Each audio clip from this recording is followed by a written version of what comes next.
primeira vez, gente, é sempre assim, né? Uma expectativa, entendeu? Mas vamos aprendendo. É porque a gente também tá cansado, gente. A gente veio de uma banca de mestrado hoje. Cabeça Mas pegando fala. fogo. Mas, começamos há muito tempo a trabalhar juntas na UF. Fizemos muitos trabalhos juntos. E esse ano a gente lançou um livro. Não sei se todas vocês viram. E aí a gente queria conversar um pouquinho sobre o livro com vocês hoje. Ó, trouxe para mostrar. Falei com a Mônica que eu ia mostrar. Nosso novo filho. Vários capítulos bem bacanas. Ah, vou mostrar aqui a gente bonita, ó. Peraí, ó. Ó. Fala um pouquinho do livro aí, Assim, Mônica. eu acho que assim, o maior mérito assim que esse livro tem, né? Assim, primeiro foi o momento, né? Esse momento assim especial de você abordar um tema que é tão discutido, que é pouco, ou quase nada ministrado na graduação. É um tema também que é pouco discutido na rede pública, por exemplo, porque apesar de ter, né, o teste que a gente faz para avaliar o teste, o freio, a gente também não tem essa capacitação dos profissionais. Então, acho que esse livro ele é multidisciplinar e ele traz uma abordagem de pessoas maravilhosas, né, que atenderam o nosso pedido, né, de escrever os capítulos. Então, tem capítulo de amamentação, tem capítulo de fonoaudiologia, de uma pediatra, de um cirurgião, de pessoas que compraram essa ideia junto com a gente. Então, acho que tanto para o clínico como para o profissional da área de odontopediatria, ele lendo esse livro, ele pode ter uma abordagem de como ele vai começar a fazer um estudo, né? Estudar, pesquisar sobre a abordagem consciente dos freios orais. Então, acho que esse é o grande mérito do livro. Eu tenho recebido muito feedback de pessoas falando do livro. Ah, eu adorei. Olha, a linguagem é fácil, é uma linguagem que todo mundo possa entender. Às vezes tem algumas mães que falam assim, eu posso comprar o livro? Eu falei, claro que pode, entendeu? Pode, Pode comprar o livro. pode. Pode comprar, pode presentear, Não sei né? se tem Oi? uma mãe aqui, mas eu acho, não sei se tem alguma mãe que não seja nossa aluna, que não seja dentista aqui, mas Porque eu acho que assim, ela ele tem uma deve. linguagem simples, uma linguagem direta, né? Como uma professora falou pra gente, olha, é uma linguagem direta, é isso. Agora, ele vai trazer tudo que a gente precisa saber sobre freio hoje? Claro que não, porque nem a gente sabe, né? Então, assim, tem pesquisas na UF, né? A professora Lívia desenvolve uma parte de pesquisa lá em Friburgo. Eu estou desenvolvendo aqui a parte de maloclusão no PPGO aqui da UF e professores de outras faculdades que já estão vendo essa necessidade de fazer um estudo mais controlado para que a gente possa realmente verificar se existe uma influência entre freios curtos e uma dificuldade ou uma interrupção da amamentação com prejuízo, né, àquela criança. Então a gente começou, né, a gente deu o primeiro pontapé, acho que tem muita coisa por vir e eu acho que tem muito que estudar. Então isso é só que é um início, né? Então acho que isso foi mais importante desse livro, esse início, né? Esse start que a gente deu. E engraçado que a gente, alguns aqui conhecem a gente, né? A gente passou a vida acadêmica inteira sem dar tanta atenção para esse tema, né? E nos últimos 10 anos isso fez uma explosão, e nos últimos 5 nunca se viu tanta publicação a respeito do assunto, nunca se viu falar tanto desse assunto, estudar tanto esse assunto. E mesmo assim a gente não tem ainda uma evidência de que isso é o certo ou que aquilo é o certo. Então, assim, o livro acho que veio até para acalmar um pouco os ânimos do profissional que atua, que é clínico e que fica na dúvida do que faz, como proceder. Então, eu acho assim, o livro Sim, veio eu em acho boa assim, ele hora, vem né? em boa hora. Eu acho que a gente, como professor, eu vi que a professora Ângela está aí, olha, um beijo. Eu vi como a professora, a gente vai ter que ter algumas diretrizes de como que nós vamos abordar agora o freio, né? Nas nossas aulas lá de odontopediatria ou nas aulas de exame clínico de um paciente. Qual é a orientação que a gente vai dar? Qual é o papel do dentista na questão do freio? Então, isso eu acho que é um outro olhar que a gente vai ter que começar a ter. Agora, e é o mais engraçado, que assim, não é engraçado, né? O mais curioso é que se fala muito da cirurgia do freio, mas quando a gente foi escrever, né, Viviane, o capítulo que era de anatomia, a literatura, mesmo nos livros mais sofisticados de anatomia, a abordagem do freio é um parágrafo, né? Então, assim, eu acho que essa discussão trouxe também uma necessidade de lingual. Qual é o É, papel dele? E anatomicamente, será que a gente pode fazer cirurgia sem se preocupar com a anatomia do freio? Será que tem consequências, né? Porque hoje a gente já está vendo na literatura alguns estudos mostrando a consequência de um freio recomendado indevidamente ou feito cirurgicamente indevidamente, entendeu? Então, e sabe o que é engraçado, Mônica? Essa semana eu recebi uma mãe, estava fazendo outra coisa com a criança, não tinha nada a ver com freio oral, criança já mais velha. E aí a mãe comentou comigo, ah, Viviane, eu sei que você escreveu um livro e tal. Eu falei, eu escrevi um livro com a professora Mônica sobre freio. Aí ela me mostrou a língua dela e falou, olha, eu tenho. Mas ela tem muita anquiloglossia. Eu falei, mas você fala normalmente. Ela falou assim, mas eu fiz tudo a minha vida toda normalmente. Aí ela assim, você quer operar? Ela, Deus me livre, passar por uma cirurgia à toa e tal. Na hora veio até aquilo que a gente conversou na época do livro, né? A pessoa teve a vida dela toda normal, que ele nunca teve um prejuízo na vida dela. E mesmo ela sabendo que ela tem, eu perguntei, quer operar lá dentro? Deus me livre, não quero operar e tal.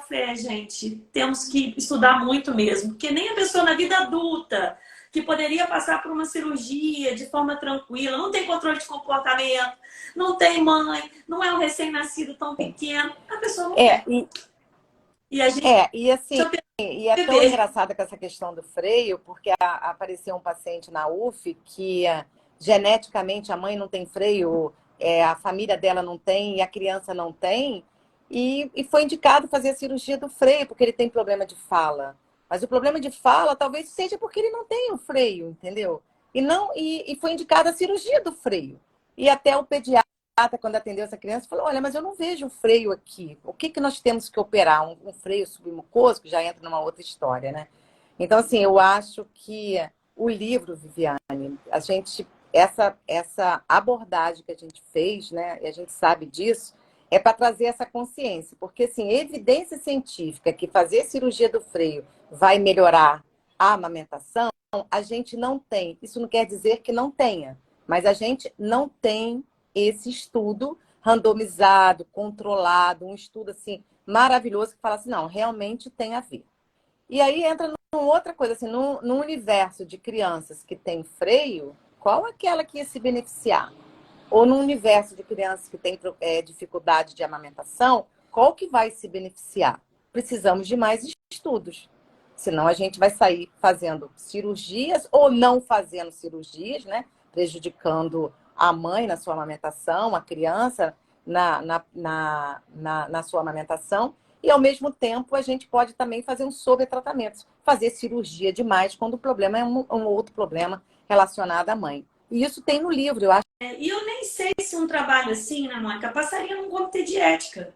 Né? Pegar o mesmo grupo, vamos supor, de 10 crianças num grupo, 10 no outro. Os 10 com uma anquiloglossia grave. 10 vão operar, os outros 10 não vão operar. Mas se isso for uma indicação, como é que você vai deixar de fazer naquele grupo para continuar uma amamentação ruim para comparar? Então, assim, será que... Acho que o comitê de ética nem deixaria passar um estudo assim, que mostrasse uma evidência, né, de que realmente melhora depois, que, né, mesmo com casos semelhantes.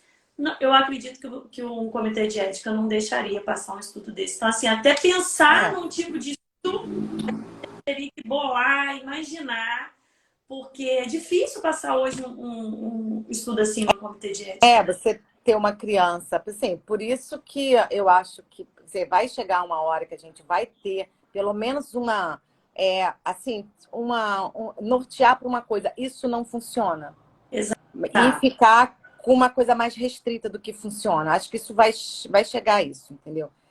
Mas eu acho também que o livro, né?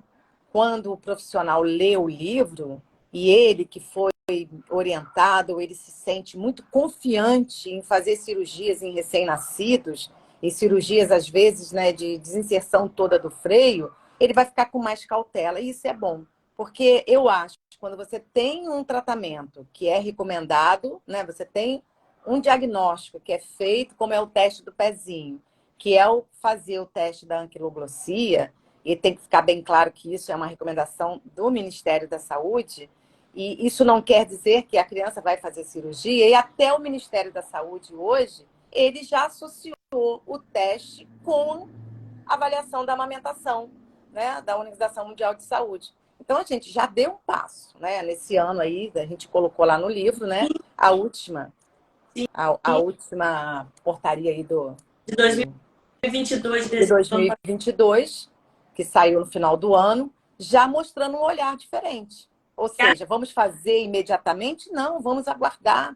Vamos avaliar a criança, avaliar a mamada, avaliar a pega. E aí sim, tem um freio, podemos optar por fazer cirurgia ou não. Aí vai ser um critério baseado aí num diagnóstico bem preciso, né? Então, acho que essa foi a grande sacada. Por isso que eu recomendo, gente. Estou aqui para falar para vocês. Olha, compre o livro, leiam e façam críticas. O que poderia melhorar, porque acho que essa troca é muito bacana. Vai ter o encontro do grupo em agosto. Acho que a gente vai poder trocar ideias com outros professores. Todo mundo, eu estou sabendo que todo mundo está fazendo agora pesquisa de freio. E eu tenho certeza que no final do ano a gente vai estar mais claro. Eu acho que com o tempo a gente vai clareando, né, para que direção ir, e que não se repetem, né? Eu acho que com isso a gente vai ganhando. E acho que ganha também os bebês. Porque, assim, aqui no livro a gente fez questão de colocar as contraindicações e fez questão de colocar, né, os riscos dessa cirurgia, as intercorrências que podem acontecer, que, como diz a Maristela, nem sei se ela está por aí, mas se acontecer com um bebê, ele é 100% de alguma família. Então, assim, as intercorrências não são fáceis, então é importante a gente colocar isso. E a cirurgia é feita, às vezes, por um odontopediatra que não tem uma mão de cirurgião, não tem uma noção, né, de cirurgia, de intercorrências graves e acaba acontecendo no consultório de qualquer um se não tiver esse cuidado, né? Então, assim, a gente fez questão também de pontuar isso para isso ficar bem claro para todo mundo, que o nosso receio é de saírem por aí cortando a língua de todos os bebês e depois a gente está cheio de bebê aí com problema para ser resolvido, né? Sim, Isso acho que assim, uma outra justificativa que tem na literatura, e é isso eu vou tentar responder com a minha aluna, né, a Laís, que está fazendo essa pesquisa, é que muito se fala do desenvolvimento infantil, né? Então, essa língua baixa, essa língua que é com freio, que ela fica numa posição em repouso, né, no assoalho da boca, será que ela seria um fator ambiental, assim, local, determinante para uma oclusão de classe 3, que também tem fatores genéticos? Então, assim, são tantas variáveis na questão do freio, e isso, como você falou bem antes, dificulta não só o diagnóstico, como a previsibilidade, né? Como é que eu posso prever se aquele freio baixo foi o causador daquela maloclusão? Se eu tenho fatores genéticos, ambientais, como chupou mamadeira, ou mamou na mamadeira, ou chupou chupeta, ou chupou dedo, ou tem uma respiração. Como que eu posso isolar separadamente a questão do freio? Então, assim, são variáveis muito fortes no desenvolvimento da oclusão que a gente tem que pensar. Agora, não tenho dúvida de que um bebê que amamenta bem nos últimos, principalmente nos 6 meses de vida, né? Ele tem muito mais chance de desenvolver uma oclusão normal do que um bebê que não mama. Isso já tem na literatura alguns indícios de que a amamentação faz a criança desenvolver não só, né, dentofacialmente, como nos outros sentidos. Então, essa para mim é uma grande direção aí da questão do freio. Ô, Mônica, Manter a amamentação. a Cláudia colocou aqui, que agora tudo é culpa do freio. É mais ou menos isso mesmo. Durante muito tempo, né, até respondendo e concordando com a Cláudia, a culpa de uma amamentação ruim, né, ou de uma falha na amamentação, de um desmame precoce, era da falta do leite da mãe, né, insuficiência de produção do leite. E com o tempo viu-se que existem estratégias para melhorar essa produção de leite. Mas para isso acontecer, precisou-se de muito tempo. Então, assim, o bebê mamava, a mãe era ótima. O bebê não mamava, culpa da mãe, que tem um pouco de leite. E por muito tempo também teve aqueles estigmas, né? Tem peito pequeno, tem um seio muito, bico muito assim. Então, era culpa da mãe. Hoje, a culpa de uma amamentação falha ou um desmame precoce é da criança pequena, do bebê. Porque aí a culpa é do freio. É exatamente o que a Cláudia falou. E eu acho que com o tempo a gente vai chegar nesse meio termo onde a gente já aprendeu que produção do leite tem manejo, que pega tem manejo, e daqui a pouco talvez a gente aprenda que o freio, ele pode ou não ter 100% de culpa, mas ele pode também, né, usar alguma técnica que a gente ainda não sabe, ou sim, a cirurgia é a única coisa que resolve, mas assim, a gente tem que, a priori, lembrar que a gente está falando de um bebê pequeno, às vezes de uma família, né, que é o primeiro filho, custou ter um filho, mulheres mais velhas, né? Então a gente tem que ter muito cuidado para falar desse tema. Acho que o livro veio em boa hora, Mônica, tivemos uma Eu sacada. acho que sim. Né, gente? Porque existe um livro em inglês chamado Tongue Tie, mas ele não tem tradução, só existe em inglês, então acho que veio para ajudar. Esse conteúdo veio para ajudar Mas a a gente gente a... até chegou a ver esse livro, ele não tem essa abordagem toda, Não, né? É um livro bem simples, é mais um roteiro, um guia, né? De como você fazer essa abordagem. e só, Agora, sim, só fala, tem cirurgia. tem cirurgia. Só tem cirurgia. E esse grande momento aí do freio, assim, é porque que é uma maior conscientização da necessidade de, de amamentar. Então, assim, eu e Maristela fizemos uma pesquisa, né? Ela que fez a pesquisa, eu fui do TCC dela, o trabalho foi publicado agora na revista, falando que as parteiras tinham as unhas grandes para cortar o freio do bebê. O meu avô, que era farmacêutico, lá no interior de Santo Antônio de Pada, que você sabe, nós somos natural da mesma cidade, quando eu nasci, meu avô, há 60 e poucos anos atrás, meu avô tirou o meu freio, cortou o meu freio, porque eu tinha dificuldade de amamentar. E quer dizer, então isso já era uma coisa antiga. E isso voltou com essa força toda. Mas por quê? Porque essa maior conscientização, de ver essa mecânica da ordenha como é que é. E realmente, em algumas crianças, cerca de 30% daquelas que têm dificuldade, deveriam realmente fazer a cirurgia do freio. Talvez uma frenotomia, não uma frenotomia mais extensa, mas que isso poderia ajudar. Mas que os outros fatores, 70%, gente, são outros fatores que não tem nada a ver com freio, porque criança com anquiloglossia também mama, às vezes, perfeitamente. E criança sem anquiloglossia não consegue mamar. Tá? Então, assim, muitas vezes é a impaciência da mãe, né?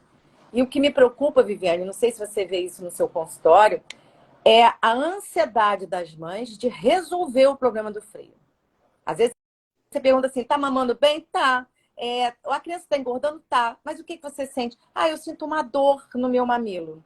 E aí eu quero resolver essa dor no mamilo.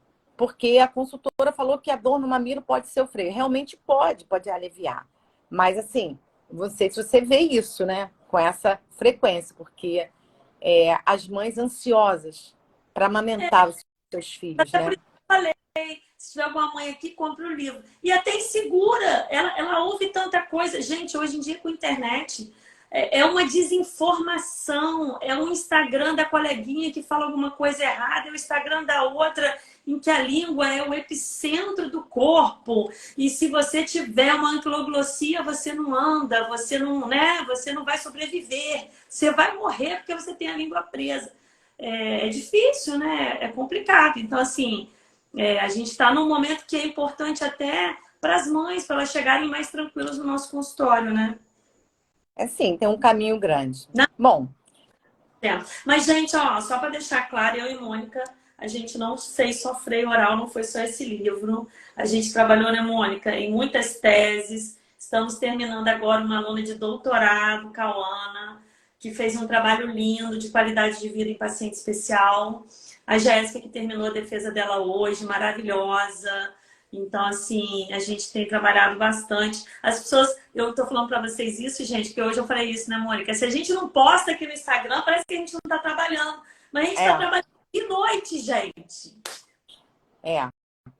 E Viviane, assim, para finalizar, né, que a gente cumpriu aí a nossa carga aí de 30 minutos, né? É falar que é um prazer imenso estar aqui falando, né, sobre o livro. O livro parece uma criança que nasceu, agora ele está aí andando com as perninhas dele, entendeu? Eu espero que seja útil para todo mundo que comprou, para quem vai comprar, que seja útil. Eu estou apaixonada por ele, porque assim, a gente, quando está no processo, a gente lê e fica achando que poderia ser assim, assado. Mas quando eu leio, e tem, gente, agradecimento a todos que escreveram. São pessoas maravilhosas que escreveram conteúdos assim maravilhosos. E essa necessidade que a gente tem quando a gente está do lado da ciência é fazer algo baseado em evidência, para traduzir isso para o clínico. Então, eu vou falar uma palavrinha, né, para o clínico, que é consciência na abordagem do freio. Tem indicação? Tem, mas ela tem que ser consciente. Tá? E é isso que o livro busca, essa consciência. Olha, queria te agradecer quem participou. Quando eu pensei que agora a gente ia fazer esses momentos assim de conversa aqui, a primeira pessoa que veio na minha cabeça, óbvio, é você, pelas nossas parcerias, né? O nosso momento junto, as nossas trocas de conhecimento, as nossas dúvidas, porque acreditem, a gente tem dúvida e é isso que faz a gente estudar mais, ler um artigo, falar, olha, você viu isso que saiu ontem, que doideira! Vamos estudar mais isso. Então, assim, é isso que move a gente todo dia. Queria agradecer de você ter sido a minha primeira, uma abertura assim com chave de ouro. Tá bom? Eu que agradeço, gente, essa oportunidade de estar aqui falando com vocês, entendeu? A gente é tão doida que faz até estatística em rodoviária, gente. Então, faz a coisa assim de maluca. Estuda em almoço, discute caso clínico, entendeu? Mas mentira, mas eu vou contar isso para todo mundo eternamente. Gente, semana passada a gente estava em São Paulo. Eu já tinha bebido. A Mônica me fez fazer uma estatística na rodoviária, gente. Abri um computador para fazer. Para aproveitar o tempo. Ana, se ela não tiver aqui, alguém conhecer ela, manda essa mensagem para ela. Fizemos a estatística dela 11 horas da noite na rodoviária de São Paulo, gente. É só a gente doida igual a gente, Mônica. Viane, obrigado pelo convite. Um beijo. Um beijo, gente. Boa noite, tá? Beijo, gente. Obrigado.